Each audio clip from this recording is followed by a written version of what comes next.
Hello and welcome to a new video. Today in this fourth video of this series, we will talk about why no expert can run the economy.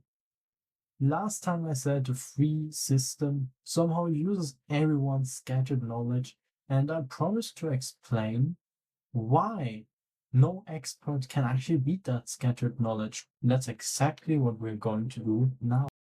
Maybe that claim sounds a little bit arrogant to you, but actually it's quite the opposite, and I will tell you exactly why.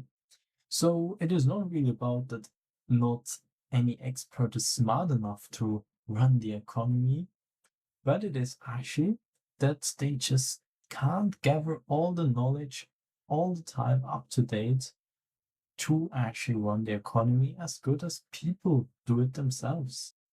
So today it is about why the smartest people with the best computers still can't plan an economy, and what a boring little price tag is actually telling you.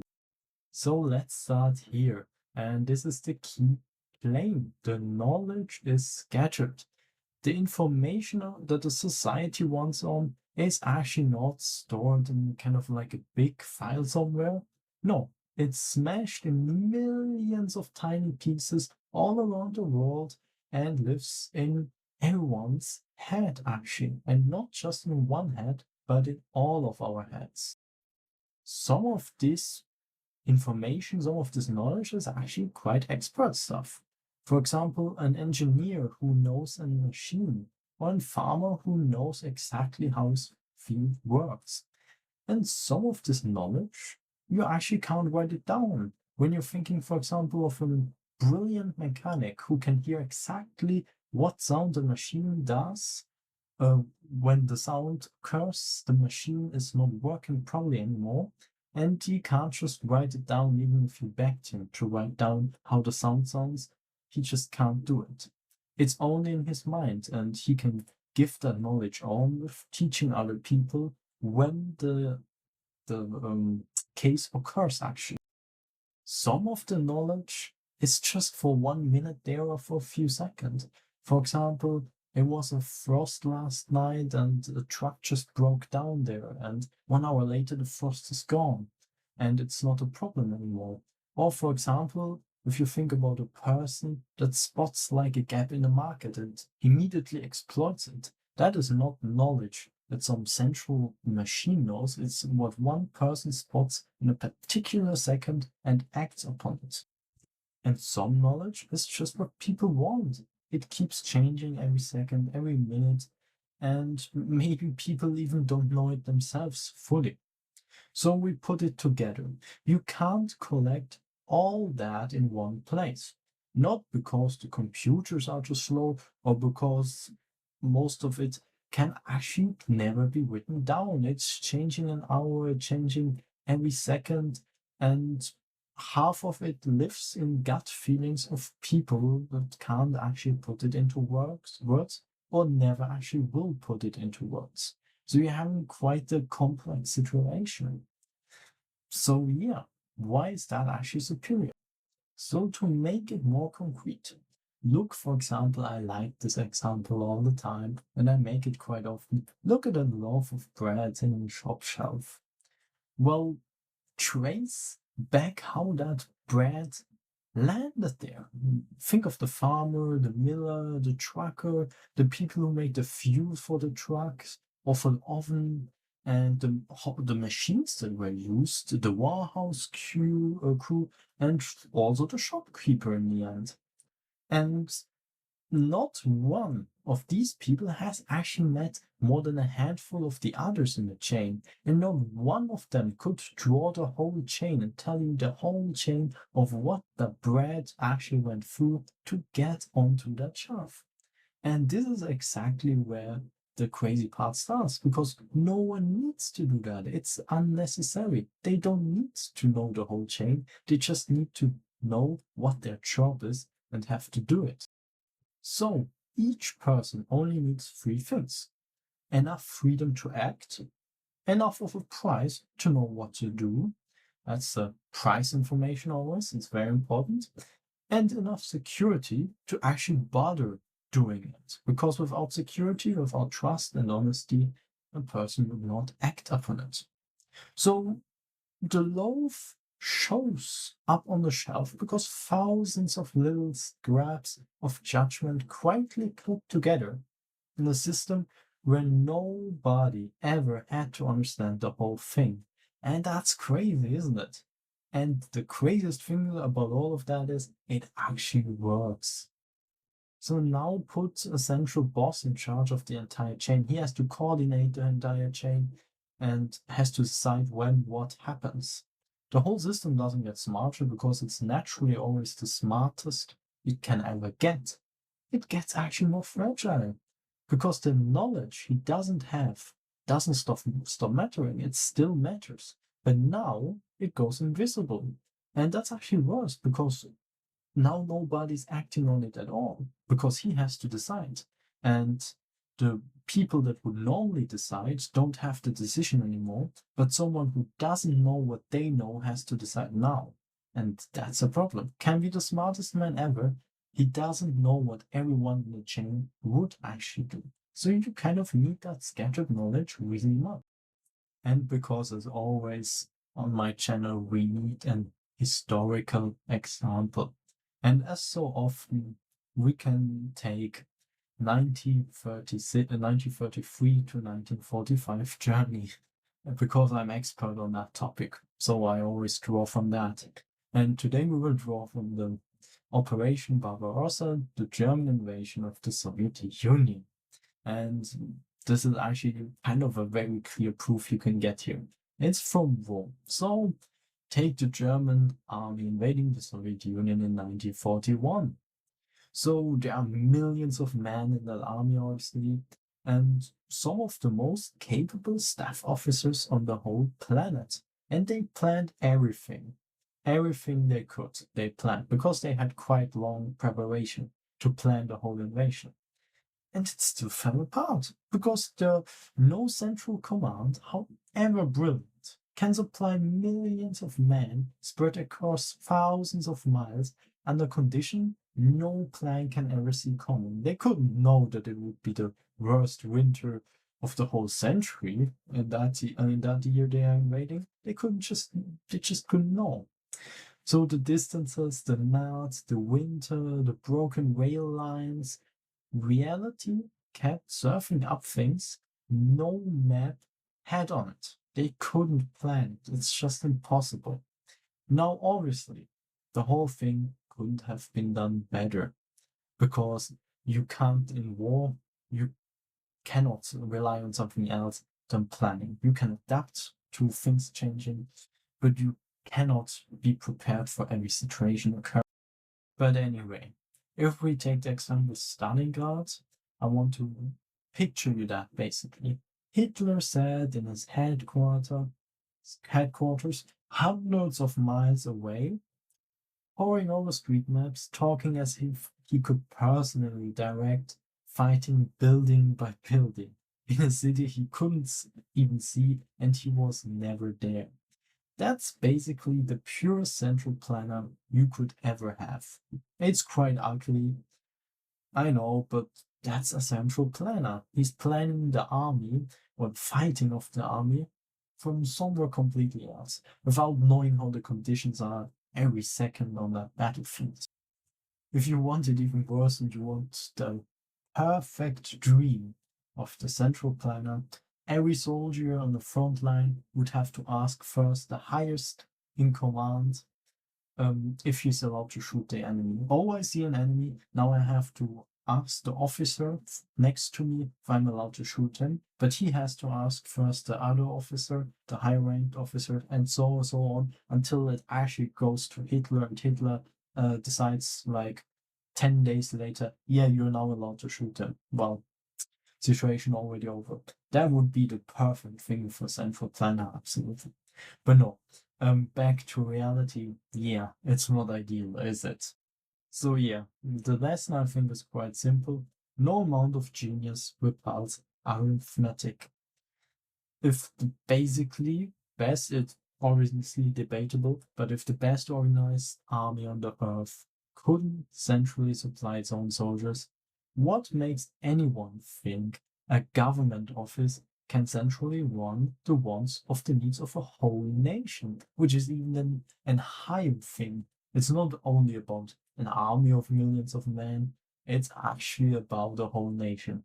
Obviously, now, depending on which nation we choose. If we choose a nation like Liechtenstein, I don't think that it's more than the German army.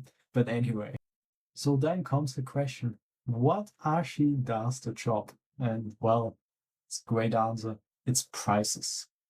So nobody can gather all the knowledge. How does a free system use it then? Well, the answer is really, really, as I said, annoyingly simple. It's prices. But we have to be precise about what a price actually tells us. Because a price is not the whole truth about anything. It won't tell you if the seller's a crook or what the hidden costs behind the item are, or for example, also the story behind it. Can give you a hint maybe. But what it does actually tell you in one single number is this: how badly this thing is wanted right now compared to everything else. That's it. And that's one little number doing an unbelievable amount of work if you think about it. But here's the thing: probably you've just thought, well, I never thought about that. And that's exactly what is so crazy about it as well. You don't need to know that. You don't need why. And well, when the price of something jumps, you don't need to do why it jumped. You just need to know if you still want to buy the product or not for the new price. Maybe a harvest failed, maybe a port got blocked. You know about that. You know about certain streets getting blocked because of certain actions. But anyway, maybe there is a war. We also know about these things. Or a factory burned down, and maybe the demand of a thing, like for example with AI data centers, great investments, the demand explodes on the whole other side of the world, and you don't need to know that, you just see the price, and the price goes up. It just tells you the thing you want is scarcer than before. If the price gets cheaper, it's probably not that wanted anymore. So you can decide on the price whether to buy it or not. You don't need to know why it gets more expensive. Maybe you're interested in it, obviously, and then you do the research and then you say, oh, it gets more expensive because of that. Oh, well, maybe in the future it gets even more expensive because I expect it to happen like this and this. That's why I buy the product, because maybe I can resell it later for even more. So that is an option. But if it's, for example, good, you're not really interested in knowing why it got more expensive, you don't need to know it. You just need to know if you want to buy it still or not. And now let's think about it actually like biology, because prices actually like pain. So you don't need to know why your nerves react or why something feels hot. If you take your hand away from hot stuff, you just do it because it pains, right? You don't need a biology degree to understand why it pains in order to do so. Just need to know that it pains and you take the hand away. And that's basically the prices.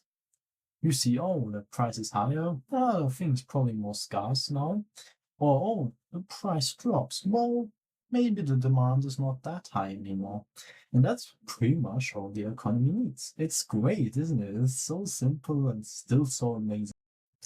But now the price goes up, but there's the savior. Your government, the savior. Because the government says, oh, no, no, no, no, it's not good that the price is going up. We have to freeze the price or cap the price, because poor people should not pay that high of a price because the greedy capitalists are trying to scam them off. Sometimes that's quite fair, let's say it like that, but it creates quite a problem. And well, it's unnatural, and that is exactly where the problem lies. So yes, let's say a price is frozen. It feels quite kind from the government to help the ordinary people out, right? Not to get scammed. But actually, the government didn't make anything less scarce. The government just smashed the one signal that was telling everyone to make more of it or use less of it. Well, telling everyone could decide now. Well, what shows up instead? Basically, you have shortages when you freeze a price. That's a huge problem. For example, housing shortages are because of frozen rents. Not always, obviously, not always, but it's one of the reasons. You have queues, you have waiting lists, and the thing that it just quietly vanishes, maybe because it's not worth it anymore to produce it. So you have maybe less produced and more people wanting it. So that's quite bad, isn't it? Yeah, you basically got the bad news, but you killed the messenger who brought the bad news, and that's the price. So you don't know the bad news. And it's quite bad actually. It quite sounds like the Soviet Union a little bit, doesn't it? You have queues with people wanting food but don't get enough food, and you have queues waiting 10 years for a car. Quite problematic. Well, the Soviet Union did pretty much that. Kill prices. So yeah, the price was never the problem. It was the messenger. And basically, shooting it doesn't change anything. You just don't hear the news. And well, we want to hear the news. I really do want to hear the news.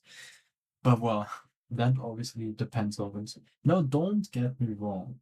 I do understand why the government, for example, want to freeze prices because sometimes there's maybe a cartel trying to really scam people. Yes, that's a fair point. Monopolies are there to try to scam people, just reap profits. Yes, that is fair. And this happens in today's economy. Mostly it happens first because of government interventions, only making it possible for them to be a monopoly, always, but most of the time. And there lies the problem. So sometimes I say it's fair, but generally we have to remind ourselves it's a bad thing for the economy, it's a bad thing for the people, and it will pretty much create shortages, etc. It's ugly. So yes, nobody can gather all the scattered knowledge a society runs on, but prices pass it around basically, which is exactly why a free system beats every central plan, and we see it historically very much proven. In the long term, a free system always beats the central plan. Now you can obviously talk about some arguments are we in late stage capitalism. And well, I'll be honest with you, things don't look that good for us. It really doesn't. The rest is quite weak and it's just getting weaker. This, of course, has maybe to do with capitalism, but mostly to do, I think, with how the capitalism in the West is nowadays. And it's pretty bad. And the communist says, well, that stuff is horrible. See what capitalism does here to the people. Uh, it's very, there's inequality, etc. And I would agree. I would agree. The communist often sees the right problem. I just often don't agree with the solution of the communist. And I don't blame the communist for having a different opinion, because different opinions are obviously allowed. Freedom of speech, as we like to say. But yeah, I kind of disagree, obviously, because I want prices to be there. But our governments today, our economies, how they are run today, is quite problematic, and I do not wonder that it goes downhill, and it will go downhill a long way. We have a long way to fall down if it goes on like that. We need reforms. We need honesty again. We need trust again. We need a good government that actually doesn't care about being corrupt or taking enough money in their own pockets, but a government that actually cares about the people and is honest about it. But you know what is the problem? People itself. Because the people reward those people that just keep feeding them lies and saying, no, I will do everything better. Oh, the government now is shit, but if I'm in power, I will make everything good. It will cost you nothing. Um, yeah, we will pay more to those people. We will pay more to those people. We will build that up. We will build that up. How do you want to finance it? Well, oh, let's raise taxes. Taxes are not high enough. Just reap the people out, raise the taxes because that's always good to do. We love to raise taxes. Or invent another tax, that's also always a great idea. Invent another tax. We love that. But yeah, I'm drifting a little bit off right now. I hope you liked the video about prices. I hope you could learn something. If you have criticism, disagree, or even dislike the video, write it down in the comments. Advice I always take as well. So yeah, I wish you a great day and bye for now.